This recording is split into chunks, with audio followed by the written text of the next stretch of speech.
Program berindustri bekalan tenaga Malaysia MESI 2.0 tidak akan beri kesan kenaikan kepada kadar tarif semasa dan kerajaan komited untuk mereformasi serta memperkasa fungsi Dewan Negara. Laporan penuh kita bersama Mohan Jinasami dalam sidang Dewan Negara hari pertama mesyuarat kedua Penggak Kedua Parlimen ke-14. Baik Nazri, harga tarif elektrik tidak akan meningkat apabila program industri bekalan tenaga Malaysia MESI 2.0 mula dilaksanakan. Perkara itu dinyatakan oleh Timbalan Menteri Tenaga Sains Teknologi Alam Sekitar dan Perubahan Iklim Ihsanah Raisah Munirah Majlis ketika menjawab pertanyaan Senator Datuk Farahia Nordin. Jelasnya pelbagai inisiatif dirangka selaras objektif kementerian untuk meningkatkan kecekapan industri, mengawal selia struktur industri, peraturan dan proses-proses utama serta memperkasakan pengguna. Selain itu, selepas berakhirnya pembaruan tersebut pada tahun 2020, pihak kementerian turut menjangkakan struktur pasaran akan menjadi lebih telus, cekap dan tidak akan berikan sebarang kesan negatif kepada pasaran terutamanya kepada pihak pelabur.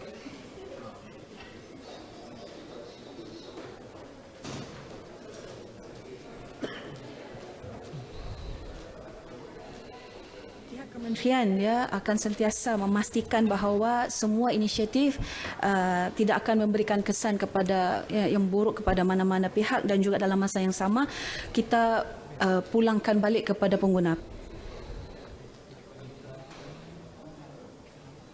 Tambahnya, kesemua inisiatif MESI 2.0 itu akan diumumkan dalam masa terdekat. MESI 2.0 dilancarkan oleh menterinya, Yeo Bee Hin, dalam persidangan industri bekalan tenaga elektrik SEPSI 2018 di Ibu Negara. SEPSI dianjurkan 2 tahun sekali adalah untuk peserta tenaga di Asia Timur dan Pasifik Barat untuk bincangkan isu berkaitan tenaga. Baik, kesaksamaan gender merupakan antara komponen yang akan diteliti dalam mereformasi serta memperkasakan fungsi Dewan Negara. Menteri Jabatan Perdana Menteri Datuk Liew Yew Kiong berkata, ia termasuk memanfaatkan jawatan kuasa pilihan Dewan Negara yang lebih baik dalam menangani isu-isu semasa negara.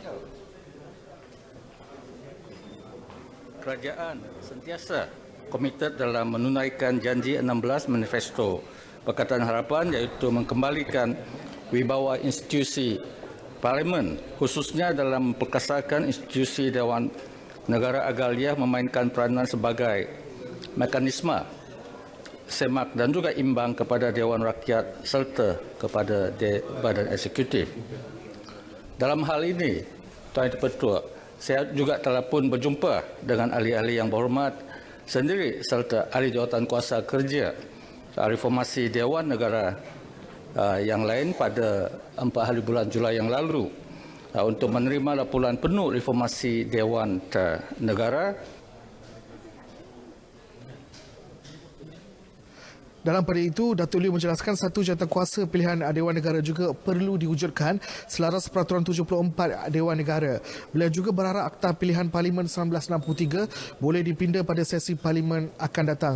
Ketika ini, Yang di-Pertua Dewan Rakyat sedang meneliti semua perkara termasuk mengadakan perbincangan dengan Yang di-Pertua Dewan Negara untuk mengadakan satu pendekatan realistik dalam meminda Akta Perkhidmatan Parlimen yang turut memerlukan pindaan perlembagaan. Perkara mengenainya dibangkitkan oleh Senator Muhammad Yusmadi Muhammad Yusof. Baik, turut dibangkitkan dalam sesi soal jawab pagi tadi adalah berkaitan dengan hal ehwal pendidikan kaum India. Timbalan Menteri Pendidikan Teo Nii Ching memaklumkan pihaknya telah menubuhkan satu jawatankuasa khas bagi menjalankan kajian berkaitan termasuk cadangan pembinaan sekolah menengah jenis kebangsaan Tamil seperti dalam janji kelima Iltizam Khusus Pakatan Harapan untuk kaum India. Kita telah wujudkan satu jawatan kuasa penasihat pendidikan masyarakat India di mana kita telah minta mereka untuk bantu kita untuk membuat kajian. Jadi dari segi isu-isu perundangan dan juga lokasi mana yang lebih sesuai kalau kita ingin nak wujudkan, semua akan dibincang dalam jawatan kuasa tersebut. Persoalan mengenainya dibangkitkan oleh Senator Datuk T. Mohan.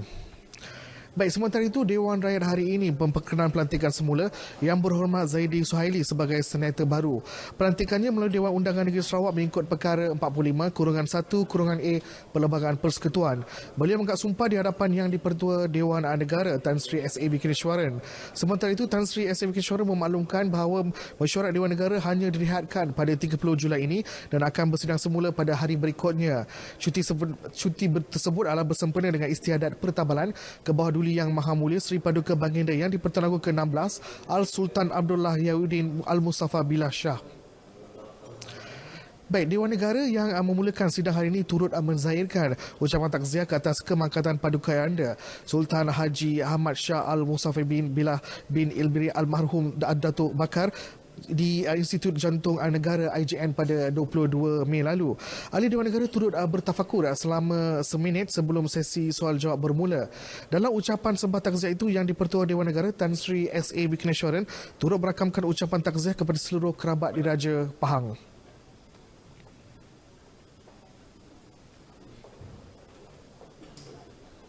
Majlis Dewan Negara patut merafah sembah takziah kepada Kebawah Duli Yang Maha Mulia Seri Paduka Baginda yang di-Pertuan Agong ke-16 Sultan Abdullah Riyatuddin Al-Mustafa Billah Shah Ibni Almarhum Sultan Haji Ahmad Shah Al-Mustahin Billah ke atas kemangkatan Kebawah Duli Yang Maha Mulia Paduka Ayah anda dan menyembahkan ucapan takziah kepada seluruh kerabat diraja negeri Pahang Darul Makmur. Almarhum Sultan Ahmad Shah mangkat pada usia 89 tahun dan dimakamkan di Makam Diraja di Pekan, Pahang.